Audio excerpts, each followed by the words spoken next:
Mentorship is such a huge part of what we do here at the Hurt Hub, but also I think just sort of the ethos of Davidson in particular Mhm. with faculty members and staying in touch with students over time.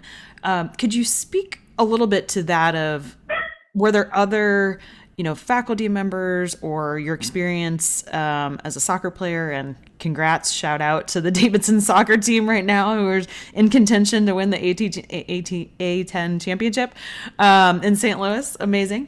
But could you speak a little bit to that and how maybe there were other things besides poetry or your experience at Davidson that helped set you up to have that confidence to invest in yourself? Yeah, I mean, I think I owe a lot to the English department, and the way that they taught me to think.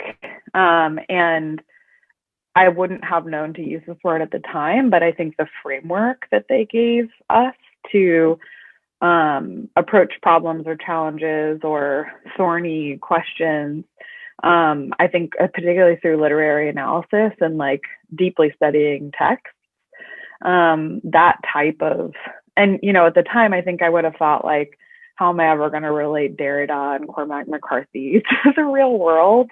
But looking back on it, it wasn't necessarily the content that guided my thinking. It was how I looked at the content and how I analyzed it that has, I think, set me up for success both in communications and in business.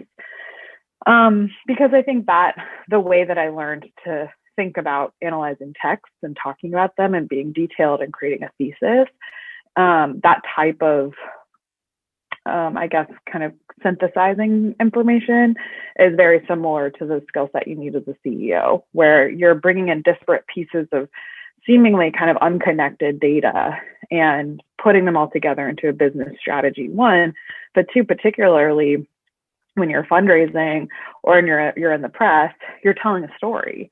That's really a huge chunk of my job is like telling a story, and being able to tell a story effectively is I think was like kind of the basis of the English major. So my honors thesis advisors were Alan Michael Parker, Dr. Churchill, and Henri Cole, who was a visiting professor at the time. And I think I owe a lot to them too for how supportive they were throughout my senior year.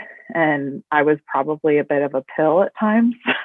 And they were just so helpful and like sort of shepherding me through the process of the thesis in particular. So really, yeah, I owe a lot to the English department.